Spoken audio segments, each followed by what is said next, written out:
ಯಕ್ಷಗಾನದಲ್ಲಿ 50 ವರ್ಷದಿಂದ ಒಂದೇ ಮೇಳದಲ್ಲಿ ಬಣ್ಣವನ್ನ ಹಚ್ತಾ ಇದ್ದಾರೆ.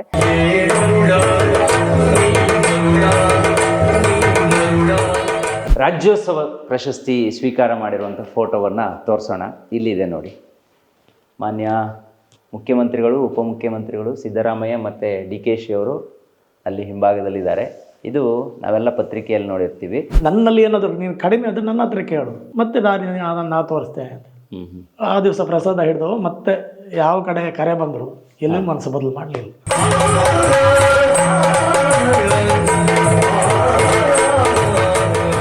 ಕಮ್ಮಾಸುರ ಅನ್ನುವಂಥ ಒಂದು ಪಾತ್ರ ನಿಮ್ಮಿಂದಾನೇ ಅದು ಸೃಷ್ಟಿ ಆಯ್ತು, ಅಲ್ಲಿಂದ ಶುರು ಆಯ್ತು. ಅವತ್ತಿಂದ ಇವತ್ತಿನವರೆಗೂ ರಂಗಸ್ಥಳದಲ್ಲಿ ಅದಕ್ಕೆ ಜೀವ ತುಂಬತಾನೆ ಬಂದಿದ್ದೀರ.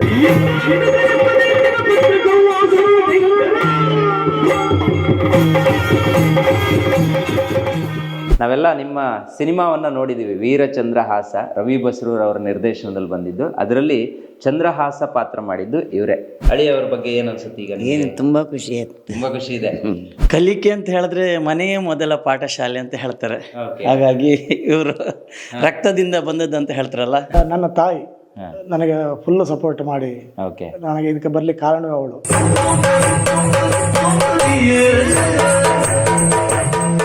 ಯಾವುದೇ ಕಲಾವಿದರಿದ್ರು ಅವ್ರದ್ದು ನೆನಪಿಗೆ ಕೊನೆಯವರೆಗೂ ಹೀಗೆ ಇರಬೇಕು ಅನ್ನೋದು ನಮ್ಮ ಆಸೆ. ಇನ್ನು ಎಷ್ಟು ವರ್ಷ ಸೇವೆಯಲ್ಲಿ ಇರಬೇಕು ಅಂತ ಆಸೆ ಸರ್? ಬ್ರಹ್ಮಲಿಂಗನ ಇಚ್ಛೆ.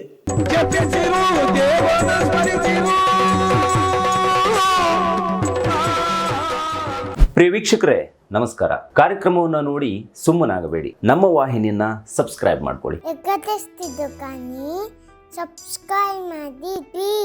ಹಾಯ್ ಹಲೋ ನಮಸ್ಕಾರ ವೀಕ್ಷಕರೇ, ನಾನು ಸಂದೀಪ್ ಶೆಟ್ಟಿ ಹೆಗ್ಗದ್ದೆ. ಇದು ಹೆಗ್ಗದ್ದೆ ಸ್ಟುಡಿಯೋ. ವೀಕ್ಷಕರೇ, ನಾನಿವತ್ತು ಒಬ್ಬರು ವಿಶೇಷವಾಗಿರುವಂಥ ಯಕ್ಷರಂಗದ ಕಲಾವಿದನ ಮನೆಯ ಮುಂಭಾಗದಲ್ಲಿದ್ದೀನಿ. ಸೊ ನಿಮಗೆ ಪ್ರಾರಂಭದಲ್ಲೇ ಹೇಳ್ಬಿಡ್ತೀನಿ, ಬನ್ನಿ. ನೀವು ಮುಂದಕ್ಕೆ ಬಂದರೆ ಇಲ್ಲಿ ನೋಡಿ, ಐರ್ಬೈಲ್ ಆನಂದ ಶೆಟ್ಟಿ ಯಕ್ಷಗಾನ ಕಲಾವಿದರು ಅಂತ ಕಾಂಪೌಂಡ್ಗೆ ಹೆಸರಿದೆ. ಸೊ ಇವರ ಸಂದರ್ಶನ ಇದು 2ನೇ ಬಾರಿ ಮಾಡ್ತಾ ಇರುವಂಥದ್ದು. ಮೊದಲ ಬಾರಿ 2019ರಲ್ಲಿ ಯಕ್ಷ ಸಂದರ್ಶನದ ಮೊದಲ ಕಾರ್ಯಕ್ರಮದಲ್ಲಿ ಮೊದಲ ಅತಿಥಿಯಾಗಿ ಇವರನ್ನು ನಾನು ಸಂದರ್ಶನ ಮಾಡಿದ್ದೆ. ನೀವು ಕರಾವಳಿ ಭಾಗಕ್ಕೆ ಬಂದರೆ ಯಾರ ಹತ್ರ ಬೇಕಾದರೂ ಕೇಳಿ, ಐರ್ಬೈಲ್ ಆನಂದ ಶೆಟ್ಟಿ ಅಂತ ಹೇಳಿದ್ರೆ ಗೊತ್ತಿಲ್ಲ ಅನ್ನೋರೇ ಇಲ್ಲ.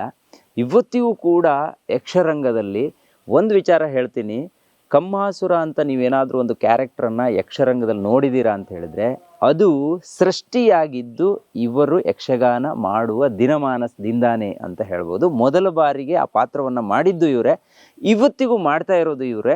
ಸರಿಸುಮಾರು 50 ವರ್ಷದಿಂದ ಈ ಒಂದು ಯಕ್ಷರಂಗದಲ್ಲಿ ಸೇವೆಯನ್ನು ಒಂದೇ ಮೇಳದಲ್ಲಿ, ಅದು ಮಾರಣಕಟ್ಟೆ ಶ್ರೀ ಬ್ರಹ್ಮಲಿಂಗೇಶ್ವರ ಯಕ್ಷಗಾನ ಮೇಳದಲ್ಲೇ ಮಾಡ್ತಾ ಇದ್ದಾರೆ. ಇಲ್ಲೇ ಇದ್ದಾರೆ. ಈ ಬಾರಿ ಕನ್ನಡ ರಾಜ್ಯೋತ್ಸವ ಪ್ರಶಸ್ತಿ ಕೂಡ ಇವರನ್ನ ಅರಸ್ಕೊಂಡು ಬಂದಿದೆ. ಈ ಹಿಂದೆ ಜಿಲ್ಲಾ ರಾಜ್ಯೋತ್ಸವ ಪ್ರಶಸ್ತಿ ಬಂದಿತ್ತು, ಆದರೆ ಈ ಬಾರಿ ಅದಕ್ಕಿಂತ ದೊಡ್ಡದಾಗಿರುವಂಥ ರಾಜ್ಯೋತ್ಸವ ಪ್ರಶಸ್ತಿ ಬಂದಿರೋದು ನಮ್ಮ ಇಡೀ ಊರಿಗೆ ಹೆಮ್ಮೆ ಕೂಡ ಆಗಿದೆ. ಹಾಗಾಗಿ ಅವರ ಮನೆಯ ಹೋಮ್ ಟೂರ್ನ ಜೊತೆಗೆ ಅವರನ್ನು ಮಾತಾಡಿಸ್ಬೇಕು ಅಂತ ನನ್ನ ಕಾರ್ಯಕ್ರಮದಲ್ಲಿ ಜಾಯಿನ್ ಮಾಡಿಸ್ಕೊಂಡಿದ್ದೀನಿ. ಕಾರ್ಯಕ್ರಮಕ್ಕೆ ಆತ್ಮೀಯ ಸ್ವಾಗತ. ನಮಸ್ತೆ. 2019ರಲ್ಲಿ ಜಿಲ್ಲಾ ರಾಜ್ಯೋತ್ಸವ ಪ್ರಶಸ್ತಿ ಬರುವ ಮುಂಚೆ ನಿಮ್ಮ ಮನೆಗೆ ಬಂದು ಈ ಮನೆಯ ಹಿಂಭಾಗ, ಆವಾಗ ಈ ಮನೆ ನಿರ್ಮಾಣ ಆಗಿರಲಿಲ್ಲ, ಹಿಂಭಾಗ ಒಂದು ಗ್ರೌಂಡ್ ಅಲ್ಲಿ ಕೂತ್ಕೊಂಡು ನಾನು ಇವರನ್ನ ಮಾತಾಡಿಸಿದ್ದೆ. ನಿಮ್ಮನ್ನ 2 ಎಪಿಸೋಡ್ ಮುಖಾಂತರ ನಿಮ್ಮ ಜೀವನದ ಕಂಪ್ಲೀಟ್ ಯಾನವನ್ನ ಅಲ್ಲಿ ತೋರಿಸೋ ಪ್ರಯತ್ನವನ್ನು ಮಾಡಿದ್ದೆ. ಸೊ ಈ ಬಾರಿ ರಾಜ್ಯೋತ್ಸವ ಪ್ರಶಸ್ತಿ ಬಂದಿದೆ, ಹಾಗಾಗಿ ಮತ್ತೊಮ್ಮೆ ಅರಸ್ಕೊಂಡು ನಿಮ್ಮ ಮನೆಗೆ ಬಂದೆ. ನಿಮ್ಮ ಮನೆಯನ್ನು ಕೂಡ ನೋಡಬೇಕು. ವೀಕ್ಷಕರು, ಒಂದು ವಿಚಾರ ಹೇಳ್ತೀನಿ ನೋಡಿ, ಇವರ ಮನೆಗೂ ಕೂಡ ಬ್ರಹ್ಮಲಿಂಗೇಶ್ವರ ಅನ್ನುವಂಥ ಹೆಸರಿದೆ, ನಿಮ್ಗಲ್ಲಿ ಕಾಣಿಸ್ತಿರ್ಬೋದು. ಸೊ ಒಳಗಡೆ ಹೋದರೆ ಅದು ಎಷ್ಟು ಪ್ರಶಸ್ತಿಗಳು, ಫಲಕಗಳು, ಪೇಟಗಳು, ಶಾಲುಗಳು ಇದೆ ಅಂತ ಹೇಳಿದ್ರೆ ಲೆಕ್ಕ ಹಾಕೋಕೆ ಸಾಧ್ಯ ಇಲ್ಲ. ಈಗ ಪ್ರತಿದಿನ ನಿಮ್ಗೆ ಯಕ್ಷಗಾನ ಪ್ರಾರಂಭ ಆಗೋ ಮುಂಚೆ ರಂಗಸ್ಥಳದಲ್ಲಿ ಒಂದು ಸನ್ಮಾನ ಆಗೇ ಶುರು ಆಗುತ್ತಾ ಅಂತ? ಹಾಗೆ ಆಗ್ತದೆ ಅಲ್ವಾ? ಯಕ್ಷಗಾನ ಆರಂಭ ಆದ ಮೇಲೂ ಮಧ್ಯದಲ್ಲಿ ಸ್ವಲ್ಪ ಹೊತ್ತು ವಿರಾಮ ಕೊಟ್ಟು ಸನ್ಮಾನ ಆಗುತ್ತೆ. ಆರಂಭದಲ್ಲಿ ಅಂತ ಹೇಳಿದ್ರೆ ಜನ ಹೆಚ್ಚಿಗೆ ಸೇರಿರುವುದಿಲ್ಲ. ಅದರಿಂದ ನಮ್ದೊಂದು ಹಂತ, ಒಂದು ಸರಿವೇಶದ ಕತೆ ಅಥವಾ ಒಡ್ಡೋಲಗ ಆದ ಮೇಲೆ ಹೀಗೆ ಒಂದು ಯಾವ್ದಾದ್ರು ಒಂದು ಟೈಮ್ ಅನ್ನು ಇಟ್ಕೊಂಡು ಆ ಟೈಮ್ ನನಗೆ ನಿಮ್ಮ ಕೆಲವೊಂದು ಆಟಗಳಲ್ಲಿ ನಿಮ್ಮನ್ನ ನೋಡುವಾಗ ಅಥವಾ ಈ ಸನ್ಮಾನ ಕಾರ್ಯಕ್ರಮಗಳಲ್ಲಿ ನಾನು ಭಾಗಿಯಾಗಿದ್ದು ಸನ್ನಿವೇಶಗಳು ಇದೆ. ಅದನ್ನ ನೋಡುವಾಗ ದೂರದಲ್ಲಿ ನಿಮ್ಮನ್ನ ನೋಡಿ ಅಬ್ಸರ್ವ್ ಮಾಡಿದಾಗ ನನಗನ್ಸೋದು ಒಂದು ಸಂತೃಪ್ತ ಜೀವ ನಿಮ್ದಾಯ್ತೇನೋ ಅಂತ ಅನ್ಸುತ್ತೆ, ಅಲ್ವಾ? ಹೌದೌದು, ಖಂಡಿತ ಖಂಡಿತ ನಿಜ ಅದು. ಹೌದು. ನೋಡಿ, ಯಕ್ಷಗಾನದಲ್ಲಿ 50 ವರ್ಷದಿಂದ ಒಂದೇ ಮೇಳದಲ್ಲಿ ಬಣ್ಣವನ್ನ ಹಚ್ತಾ ಇದ್ದಾರೆ. ಇವತ್ತಿಗೂ ನೀವು ಮಾರಣಕಟ್ಟೆ ಎ ಮೇಳದಲ್ಲಿ ನಿಮ್ಮನ್ನ ನಿರೀಕ್ಷೆ ಮಾಡಬಹುದು, ಅದರಲ್ಲೂ ಮೇಜರ್ ಕ್ಯಾರೆಕ್ಟರ್. ಸೊ ಬನ್ನಿ ಮುಂದಕ್ಕೆ ಹೋಗೋಣ. ಇನ್ನೂ ಸುಮಾರು ವಿಚಾರಗಳಿದೆ. ಇವರ ಮಗನೇ ನೀವೆಲ್ಲ ರವಿ ಬಸ್ರೂರವ್ರು ಮಾಡಿರುವಂತಹ ವೀರ ಚಂದ್ರಹಾಸ ಸಿನಿಮಾ ಇದೆಯಲ್ಲ, ಅದರಲ್ಲಿ ಮೇಜರ್ ಕ್ಯಾರೆಕ್ಟರ್ ಚಂದ್ರಹಾಸವನ್ನ ಮಾಡಿರೋದು ಇವರ ಮಗನೇ. ಅವರು ಕೂಡ ಒಳಗಡೆ ಇದ್ದಾರೆ, ಅವ್ರನ್ನು ಮಾತಾಡಿಸ್ತೀವಿ. ಸರ್, ಈ ಮನೆ ಈಗ ಕಟ್ಟಿದ್ದು 2020ರಲ್ಲಿ? 2020ರಲ್ಲಿ. Okay okay. ಮುಂಚೆ ನೀವು ಇದ್ದಿದ್ದು? ಮುಂಚೆ ಇದ್ದದ್ದು ಈ ಮನೆಯಿಂದ ಹಿಂದ್ಗಡೆ ಹಳೆ ಮನೆ. ಈಗ ಐರ್ಬೈಲ್ ಅಂದ್ರೆ ಎಲ್ಲಿ? ನಾವಿರೋ ಪ್ಲೇಸ್ ಯಾವ್ದಿದು? ಇದು ಕೆಳಾಕಳಿ ಅಂತ ಬರುತ್ತೆ. ಇದು ಬಂಟ್ವಾಡಿ ಕೆಳಾಕಳಿ ಅಂತ ಬರುತ್ತೆ. ಓಕೆ. ಐರ್ಬೇಲ್ ಅಂತ ಹೇಳಿದ್ರೆ ಸಿದ್ದಾಪುರ, ಶಂಕರನಾರಾಯಣ ಸಿದ್ದಾಪುರ ಮಧ್ಯದಲ್ಲಿ ಬರುತ್ತೆ. ಅದು ನಿಮ್ಮ ಮನೆ? ನಮ್ಮ ಮನೆ. ನೀವು ಹುಟ್ಟಿ ಬೆಳೆದಿದ್ದು? ಎಷ್ಟು ಜನ ಮಕ್ಕಳು ನೀವು? ನಾವು 5 ಜನ. 5 ಜನ ಗಂಡು ಮಕ್ಕಳು. ಹೇಗೆ ನೀವು ಒಬ್ರೇನಾ ಯಕ್ಷಗಾನಕ್ಕೆ? ಯಕ್ಷಗಾನಕ್ಕೆ ನಾನು ಒಬ್ಬನೇ. ಹೇಗೆ ಅದು ಆಸಕ್ತಿ ಬಂದಿದ್ದು? ಅದು ಹೇಗೆ ಬಂತಂದ್ರೆ, ನಮ್ಮ ಊರಿನಲ್ಲೂ ಕೂಡ ಯಾರು ಇಲ್ಲ, ಯಕ್ಷಗಾನ ಗಂಧ ಇದ್ದವರೇ ಯಾರು ಇಲ್ಲ. ಯಾರು ಇಲ್ಲ ಆ ಕಾಲದಲ್ಲಿ. ನನಗೆ ಹೀಗೆ ಆಚೆ ಈಚೆ ಎಲ್ಲ ಆಗ್ತಾ ಇರುವಂತ ಯಕ್ಷಗಾನ ನೋಡ್ತಾ ಇರುವಾಗ ನನಗೆ ಏನೋ ಒಂದು ಗೀಳು ಬಂತು. ನಾನು ಒಂದು ಯಕ್ಷಗಾನಕ್ಕೆ ಹೋದ ಒಂದು ಕಲಾವಿದ ಆದ್ರೆ ಹೇಗೆ ಅನ್ನೋಂಥ ಒಂದು ಭಾವನೆ. ಅಲ್ಲಿಂದ ನಾನು ಯಕ್ಷಗಾನಕ್ಕೆ ಸೇರ್ಪಡೆ ಆಗುವ ಕಾಲದಲ್ಲಿ MM ಹೆಗಡೆಯವರು ಅಂತೇಳಿ ಅದೆಲ್ಲ ಹೆಚ್ಚಿನ ಗೊತ್ತಿದ್ದ ವಿಚಾರ. ಯಕ್ಷಗಾನದ ಭೀಷ್ಮ ಅನ್ಸ್ಕೊಂಡವರು ಅವರು ಅವಾಗ ಈ ಮಾರಣಕಟ್ಟೆ ಮೇಳವನ್ನ ಪ್ರಾರಂಭ ಅವರದ್ದು. ಮೊದಲು ಬೇರೆ ಕಮಲ ಶಾಲೆ ಮುಂದರ್ತಿ ಎಲ್ಲ ಮಾಡ್ತಾ ಇದ್ರು, ಯಜಮಾನಿಕೆ ಮಾಡ್ತಾ ಇದ್ರು. ಅದನ್ನ ಬಿಟ್ಟು ಮಾರಣಕಟ್ಟೆ ಅವರು ಮಾಡುವ ವರ್ಷ, ಅವ್ರು ವಹಿಸ್ಕೊಳ್ಳುವ ವರ್ಷ. ಈಗ ನಮ್ಮಲ್ಲಿ ಒಬ್ರು ನಮ್ಗೆ ಸ್ವಲ್ಪ ಹತ್ರ ಸಂಬಂಧ ಆಗತ್ತೆ. ಹೆಚ್ಚಿನವ್ರಿಗೆ ಅವ್ರ ಪರಿಚಯ ಇದ್ದವರು ಕಟೀಲು ಮೇಳದಲ್ಲಿ ಎಲ್ಲ ಇದ್ದಿದ್ರು, ಬಣ್ಣದ ವೇಷ, ಶಿವರಾಮ್ ಶೆಟ್ಟಿ ಅಂತ ಜಬ್ಲಾಡಿ. ಅವ್ರ ಹತ್ರ ನಾನು ಹೇಳಿದೆ ನನಗೆ ಒಂದು ಯಕ್ಷಗಾನಕ್ಕೆ ಹೋಗ್ಬೇಕು ಅಂತ ಉಂಟು. ಎಷ್ಟು ಏಜ್ ಆಗ? ಆವಾಗ ನನಗೆ ಸಾಮಾನ್ಯ ಒಂದು 15 ವರ್ಷ. 15 ವರ್ಷ ಅಷ್ಟೇ? ಅಷ್ಟೇ. ಅವಾಗ ಆಯ್ತು ಅಂತ ಹೇಳಿ ಅವರು ಇಲ್ಲಿಗೆ MM ಹೆಗಡೆಯವರಲ್ಲಿ ಕರ್ಕೊಂಡು ಹೋದರು. ಅಲ್ಲಿ ಹೋಗಿ ಕೇಳಿದಾಗ ಆಯ್ತು ಮಾರೆ, ಮೇಳಕ್ಕೆ ಸೇರ್ತೇನೆ, ಮೇಳಕ್ಕೆ ಬರ್ತೇನೆ ಅಂತ ಹೇಳುವಂತ ಹುಡುಗರಿಗೆ ಬೇಡ ಅಂತ ಹೇಳುದಿಲ್ಲ. ಅವರು ಯಾವಾಗಲೂ ಹಾಗೆ ಯಕ್ಷಗಾನದ ಬಗ್ಗೆ ಭಾರಿ ಆಸಕ್ತಿ ಇದ್ದವರು. ಅವರು ಕೂಡ ತೊಂದರೆ ಎಲ್ಲ ಕರ್ಕೊಂಡು ಬಾ ಅಂತ ಹೇಳಿದ್ರು. ಆ ವರ್ಷ ಹೋಗಿ ನಾನು ಸೇರ್ಪಡೆ ಅದೇ. ಅದು ಐ ಥಿಂಕ್ 1975 ನೋಡಿ, 50 ವರ್ಷ ಈ ವರ್ಷಕ್ಕೆ. ಓಕೆ, 1975ರಲ್ಲಿ ನಿಮ್ಮ ಆ ಪಾದಾರ್ಪಣೆ ಆಯ್ತು. ಓಕೆ, ಬನ್ನಿ ಒಳಗಡೆ ಹೋಗೋಣ. ಸೊ ಅನಂತರ ಏನಾಯ್ತು ಅನ್ನೋದನ್ನ ನಾನು ಮುಂದೆ ಕೇಳ್ತೀನಿ. ಅದಕ್ಕೂ ಮುಂಚೆ ಇವರ ಮನೆಯ ಮುಖ್ಯ ದ್ವಾರಕ್ಕೆ ಬಂದ್ರೆ, ಇಲ್ಲಿ ಇದು ನಮ್ಮೂರಿನ ವಿಶೇಷ. ಇದು ನಾವು ಏನೇ ಮಾಡಿದ್ರು ಇಲ್ಲಿಂದಾನೇ ಶುರು ಆಗುತ್ತೆ. ಇದು ದ್ವಾರ ಬಾಗಿಲು ಅಂತ ಕರಿತೀವಿ, ಮುಖ್ಯ ಬಾಗಿಲು ಇದು ಅಲ್ವಾ? ಓಕೆ, ಇಲ್ಲಿ ನೋಡಿ, ಇದು ಕೃಷ್ಣ, ಇಲ್ಲಿರುವಂಥದ್ದು ಕೃಷ್ಣನ ಕೆತ್ತನೆ. ಸೊ ಒಳಗಡೆ ಹೋಗೋಣ. ಒಳಗಡೆ ಹೋದ್ರೆ ತುಂಬಾ ಫಲಕಗಳೆಲ್ಲ ಇದೆ. ಸೊ ಅದನ್ನ ನಮ್ಮ ವೀಕ್ಷಕರಿಗೆ ತೋರಿಸ್ಲೇಬೇಕು. ಬನ್ನಿ ಸರ್. ಎಸ್ ನೋಡಿ, ವಾವ್. ಫಸ್ಟು ರಾಜ್ಯೋತ್ಸವ ಪ್ರಶಸ್ತಿ ಸ್ವೀಕಾರ ಮಾಡಿರುವಂಥ ಫೋಟೋವನ್ನು ತೋರಿಸೋಣ. ಇಲ್ಲಿದೆ ನೋಡಿ, ಮಾನ್ಯ ಮುಖ್ಯಮಂತ್ರಿಗಳು, ಉಪಮುಖ್ಯಮಂತ್ರಿಗಳು ಸಿದ್ದರಾಮಯ್ಯ ಮತ್ತು DK ಶಿ ಅವರು ಅಲ್ಲಿ ಹಿಂಭಾಗದಲ್ಲಿದ್ದಾರೆ. ಇದು ನಾವೆಲ್ಲ ಪತ್ರಿಕೆಯಲ್ಲಿ ನೋಡಿರ್ತೀವಿ. ಆಮೇಲೆ ಇದು ಜಿಲ್ಲಾ ರಾಜ್ಯೋತ್ಸವ ಸಿಕ್ಕಿರುವಂಥದ್ದು ಇಲ್ಲಿದೆ ನೋಡಿ. ಇಲ್ಲಿಗೆ ಬಂದರೆ ನಿಮಗೆ ಇವರ ವೇಷಭೂಷಣ ಎಲ್ಲ ಯಾವ್ಯಾವ ರೀತಿ ವೇಷವನ್ನು ಮಾಡಿದ್ದಾರೆ ರಂಗಸ್ಥಳದಲ್ಲಿ ಅವೆಲ್ಲದರ ಫೋಟೋ ಅವರ ಅಭಿಮಾನಿಗಳು ಕೊಟ್ಟಿರುವಂಥದ್ದು ಇಲ್ಲಿದೆ. ಸೊ ಪ್ರತಿಯೊಂದು ಅಭಿನಂದನೆಯನ್ನು ತುಂಬ ಒಳ್ಳೆಯ ರೀತಿ ಸ್ವೀಕಾರ ಮಾಡಿ ಅದನ್ನ ಅಭಿನಂದನಾ ಪೂರ್ವಕವಾಗಿಯೂ ಕೂಡ ಮನೆಯಲ್ಲಿ ಇರಿಸಿದ್ರು. ಅದು ನಿಜವಾಗ್ಲೂ ಖುಷಿ ಆಗುತ್ತೆ. ತುಂಬಾ ಜನ ಇವತ್ತೇನ್ ಮಾಡ್ತಾರೆ, ಕೊಟ್ರು ತಗೊಂಡ್ಬಂದ್ರು ಎಲ್ಲೋ ಇಟ್ರು, ಆತರ ಇಲ್ಲ. ನಮಗೆ ಅಂದ್ರೆ ಇದು ಇದ್ದದ್ದಾದ್ರೆ ಯಾವ ಸಂದರ್ಭದಲ್ಲಿ ಯಾರು ಮಾಡಿದ್ದಾರೆ ಅನ್ನೋದಂತ ನಮ್ಮ ನೆನಪಿಗೆ ಬರುತ್ತೆ. ಹೌದು, ಆ ಕಾರಣದಿಂದ ಎಲ್ಲ ಅದನ್ನ ಅಷ್ಟು ಜಾಗ್ರತೆ ಮಾಡಿ ಇಟ್ಟಿದೆ. ಓಕೆ. ಒಂದು ವಿಚಾರ ಕೇಳಿದ್ದೆ ನಾನು, ಈ ಕಮ್ಮಾಸುರ ಅನ್ನುವಂಥ ಒಂದು ಪಾತ್ರ ನಿಮ್ಮಿಂದಾನೇ ಅದು ಸೃಷ್ಟಿ ಆಯ್ತು, ಅಲ್ಲಿಂದ ಶುರು ಆಯ್ತು. ಅವತ್ತಿಂದ ಇವತ್ತಿನವರೆಗೂ ರಂಗಸ್ಥಳದಲ್ಲಿ ಅದಕ್ಕೆ ಜೀವ ತುಂಬತಾನೆ ಬಂದಿದ್ದೀರಾ. ಅಂದ್ರೆ ಅದಕ್ಕೆ ಮುಂಚೆ ಯಾರು ಆ ಪಾತ್ರಗಳನ್ನು ಮಾಡ್ತಿಲ್ಲ? ಇಲ್ಲ, ಯಾರು ಮಾಡಿಲ್ಲ ಅಂತ ಹೇಳಿದ್ರೆ ಆವಾಗ ನಮ್ದು ಮಾರಣಕಟ್ಟೆ ಒಂದೇ ಮೇಳ ಇತ್ತು. ಈಗ 3 ಆಗಿದೆ. ಅವಾಗ ಒಂದೇ ಮೇಳ ಇತ್ತು.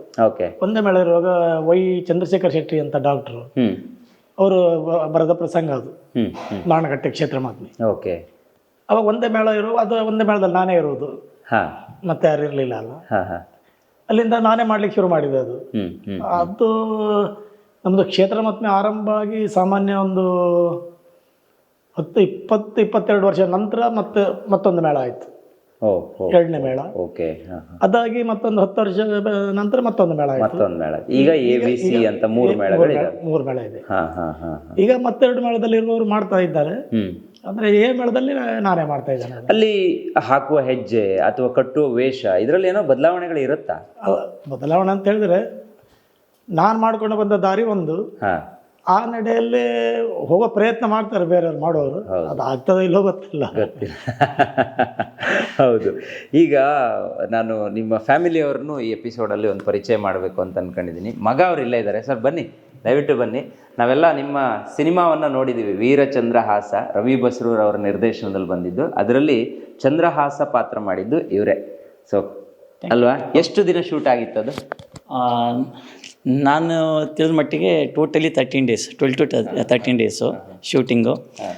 ರವಿ ಬಸ್ರೂರು ಹಾಗೆ ಮಾಡಿದರು.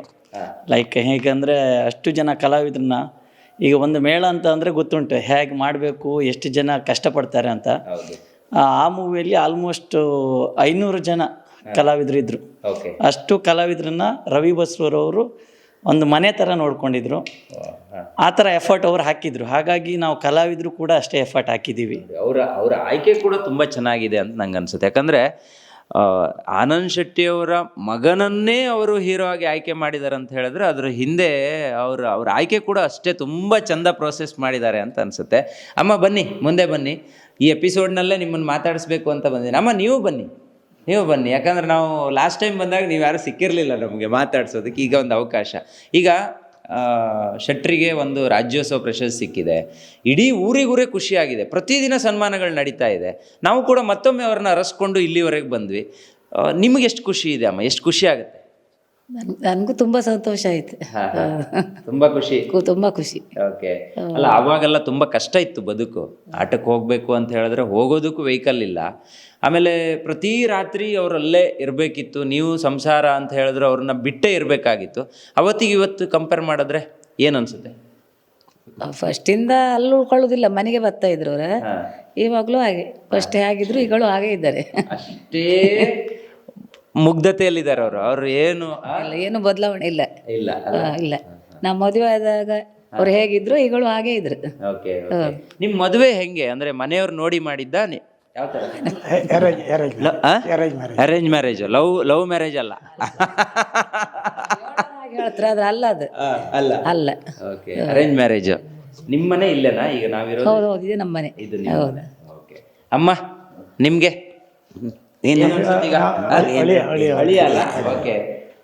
ಅಳಿಯವ್ರ ಬಗ್ಗೆ ಏನ್ ಅನ್ಸುತ್ತೆ ಈಗ? ತುಂಬಾ ಖುಷಿ ಆಯ್ತು. ತುಂಬಾ ಖುಷಿ ಇದೆ. ನೀವು ಆಟಕ್ಕೆಲ್ಲ ಹೋಗ್ತಿರ್ತೀರಾ ಇಲ್ಲ ಹತ್ರ ಆದ್ರೆ? ಅಲ್ಲ, ಮೊದಲು ತುಂಬಾ ಆಟ ನೋಡ್ತಾ ಇದ್ರು ಅವ್ರು. ಹೌದಾ? ಓಕೆ.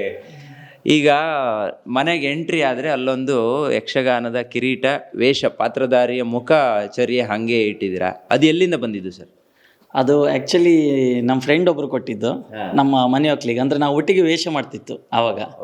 ಅವರು ಅದೇ ನೆನಪಿಗಾಗಿ, ಮತ್ತೆ ನನಗನ್ನೋದಕ್ಕಿಂತ ನಮ್ಮ ತಂದೆ ದೊಡ್ಡ ಕಲಾವಿದ್ರು ಅನ್ನೋ ಕಾರಣಕ್ಕಾಗಿ ಈ ಮನೆಯಲ್ಲಿ ಇರಲಿ ಅಂತ ಅವರದನ್ನ ಗಿಫ್ಟಾಗಿ ಕೊಟ್ಟಿದ್ರು. ಅವರು ವಿಶ್ವರೂಪ ಮಧ್ಯಸ್ಥರ ಅಂತ. ಹೌದು, ಅಂದರೆ ನಮ್ಮ ಮನೆಗೆ ಅದು ಮೇಯ್ನ್ ಅಟ್ರಾಕ್ಷನ್ ಅದು. Correct sir. ನಿಮಗೆ ಮನೆಯವರ ಸಪೋರ್ಟ್ ಹೆಂಗೆ ಸಿಕ್ತು ಸರ್? ಈಗ ಬಾಲ್ಯ ಒಂದು ರೀತಿ ಆದರೆ ನೀವು ಯೌವನಕ್ಕೆ ಬಂದು ಮದುವೆ ಆದ ನಂತರದಲ್ಲಿ, ಅನಂತರ ಮಕ್ಕಳಾದ ನಂತರದಲ್ಲಿ ಜೀವನದ ಹೊಣೆಗಾರಿಕೆ ತುಂಬ ಜಾಸ್ತಿ ಆಗಿರುತ್ತೆ, ಒತ್ತಡನೂ ತುಂಬ ಜಾಸ್ತಿಯಾಗಿ ಬರ್ತಾ ಇರುತ್ತೆ. ಅದನ್ನೆಲ್ಲ ಹೆಂಗೆ ನಿಭಾಯಿಸಿರಿ? ಅಮ್ಮವರ ಸಪೋರ್ಟ್ ನಿಮ್ಗೆ ಹೆಂಗೆ ಸಿಕ್ತು ಅಂತ? ಇಲ್ಲ, ನನಗಂದ್ರೆ ಆರಂಭದಲ್ಲಿ ನಾನು ಯಕ್ಷಗಾನಕ್ಕೆ ಸೇರುವ ಸಂದರ್ಭ ನನಗೆ ನಮ್ಮ ಮನೆಯವ್ರ ಸಪೋರ್ಟ್ ಸ್ವಲ್ಪ ಕಡಿಮೆ ಇತ್ತು. ಅಂದ್ರೆ ನಮ್ಮ ತಾಯಿ ಸಪೋರ್ಟ್ ಇತ್ತು ಒಳ್ಳೆ. ನಮ್ಮ ತಂದೆಯವರು ಸ್ವಲ್ಪ ಅದನ್ನ ಆ ಕಾಲದಲ್ಲಿ ಯಕ್ಷಗಾನ ಅಂತ ಹೇಳಿದ್ರೆ ಸ್ವಲ್ಪ ಕೀಳರ ಮೇಲೆ ಕಾಣ್ತಾ ಇದ್ರು ಆ ಕಾಲದಲ್ಲಿ. ಅವಾಗ ನಮ್ಮ ತಂದೆಯವರು ಅಯ್ಯೋ ಅದಕ್ಕೆಲ್ಲ ಹೋಗ್ಲಿಕ್ಕೆ ಆಗುದಿಲ್ಲ ಹಾಗೆ ಹೇಗೆ ಅಂತ ಹೇಳಿದ್ರು ಕೂಡ ನನ್ನ ತಾಯಿ ನನಗೆ ಫುಲ್ ಸಪೋರ್ಟ್ ಮಾಡಿ ನನಗೆ ಇದಕ್ಕೆ ಬರ್ಲಿಕ್ಕೆ ಕಾರಣವೇ ಅವಳು, ನಮ್ಮ ತಾಯಿ. ಆಮೇಲೆ ನಾನು ಸ್ವಲ್ಪ ಹಾಗೆ ಮುಂದುವರಿತಾ ಸ್ವಲ್ಪ ಹೆಸರಿಗೆ ಬಂದ ಮೇಲೆ ನಮ್ಮವ್ರಿಗೆ ಎಲ್ಲರಿಗೂ ಬಹಳ ಖುಷಿ ಆಯ್ತು. ತುಂಬಾ ಖುಷಿ. ಹೋದದ್ದೇ ಒಳ್ಳೇದು ಅಂತ ಅವ್ರಿಗೆ ಅನಿಸಿತು. ಹಾಗೆ ಆಮೇಲೆ ನೀವು ಹೇಳಿದಾಗೆ ನಮಗೆ ಪ್ರಚಾರದಲ್ಲಿ ಹಾಗೆ ಇತ್ತು, ಲವ್ ಮ್ಯಾರೇಜ್ ಆಗಿದ್ದು ಅವ್ರ ವೇಷ ನೋಡಿ ಮದುವೆ ಆದ. ನಿಜವಾಗ್ಲೂ ಹೇಳುದು ಅಂತ ಹೇಳಿದ್ರೆ ಇವು ಅಜ್ಜ ಇಲ್ಲಿದ್ದಾರಲ್ಲ, ಈ ಈ ಕಡೆಯಲ್ಲಿ ಇಲ್ಲಿ ಕರೆಕ್ಟ್. ಅವರಿಗೆ ತಂದೆ. ಅವರು ಫಸ್ಟ್ ನಮ್ಮಲ್ಲಿ ಬಂದು ಎಲ್ಲ ನೋಡ್ಕೊಂಡು ಬಂದಿದ್ರು. ಆಮೇಲೆ ನಮ್ಮ ಮಾವ ಇವಳ ತಂದೆ ಇವರು ಸುಬ್ಬಣ್ಣ ಹೆಗ್ಡೆ ಅವರು. ಸುಬ್ಬಣ್ಣ ಹೆಗ್ಡೆ. ಓಕೆ.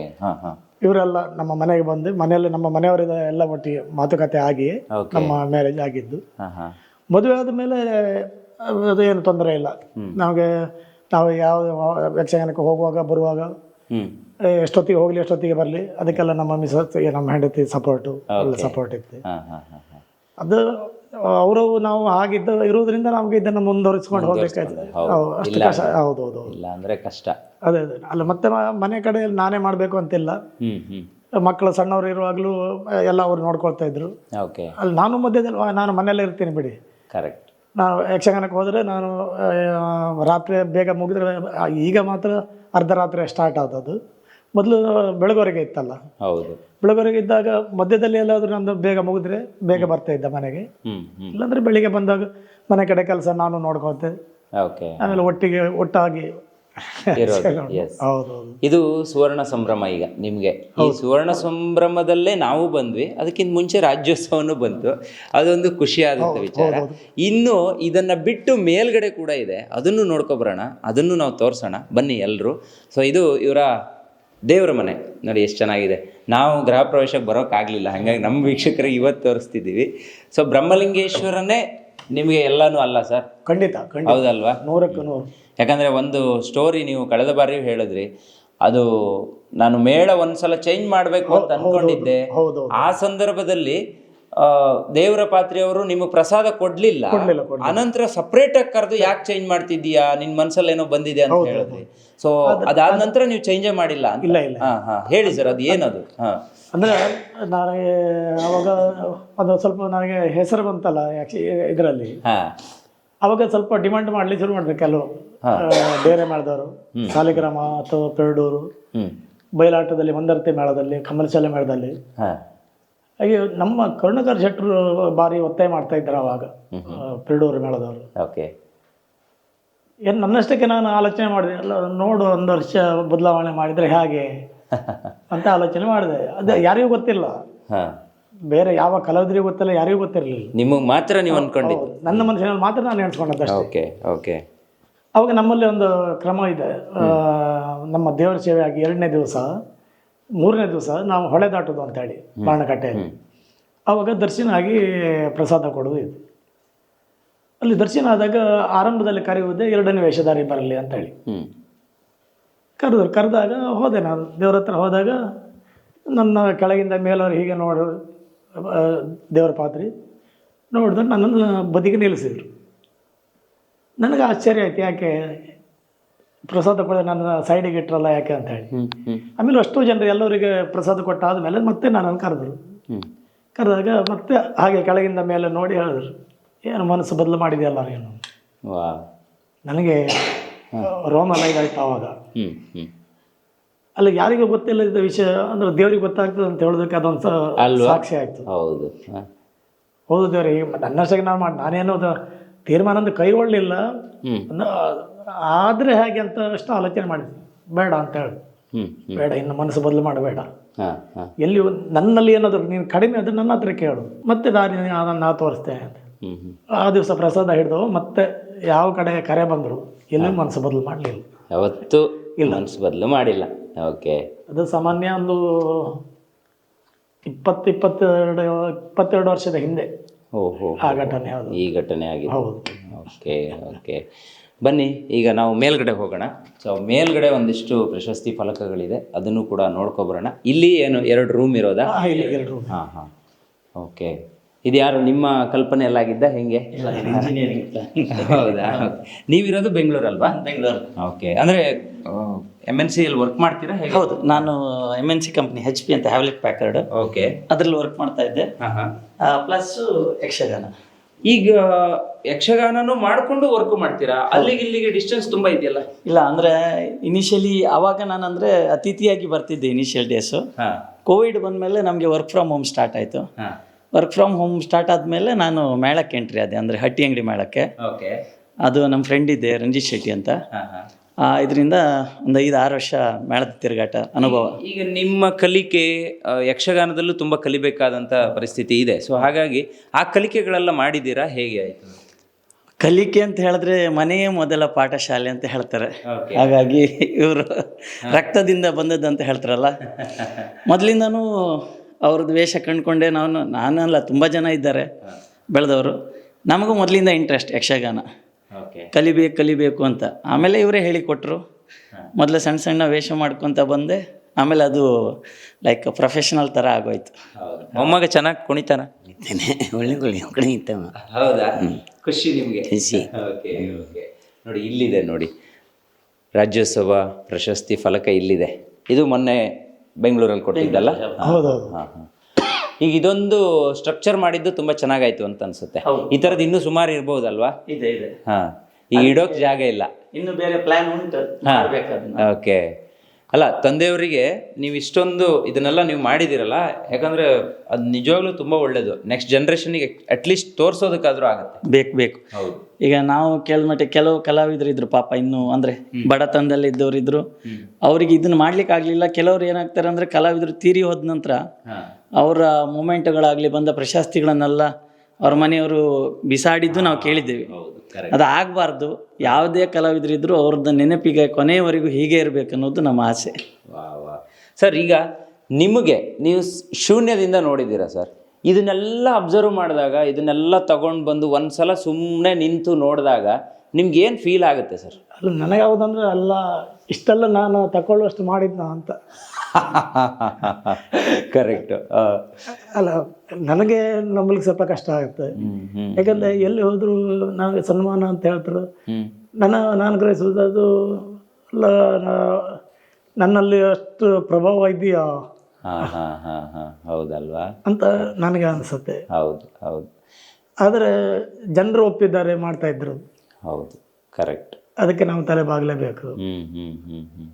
ಇನ್ನು ಎಷ್ಟು ವರ್ಷ ಸೇವೆಯಲ್ಲಿ ಇರಬೇಕು ಅಂತ ಆಸೆ ಸರ್? ಬ್ರಹ್ಮಲಿಂಗನ ಇಚ್ಛೆ. ಎಸ್ ಅಲ್ವಾ? ಎಷ್ಟು ವರ್ಷ ಅವನು ಹೇಗೆ ನಡೆಸಿದ, ಹೇಗೆ ಎಷ್ಟುವರೆಗೆ ಶಕ್ತಿ ಕೊಟ್ಟನೋ ಅಲ್ಲಿವರೆಗೆ.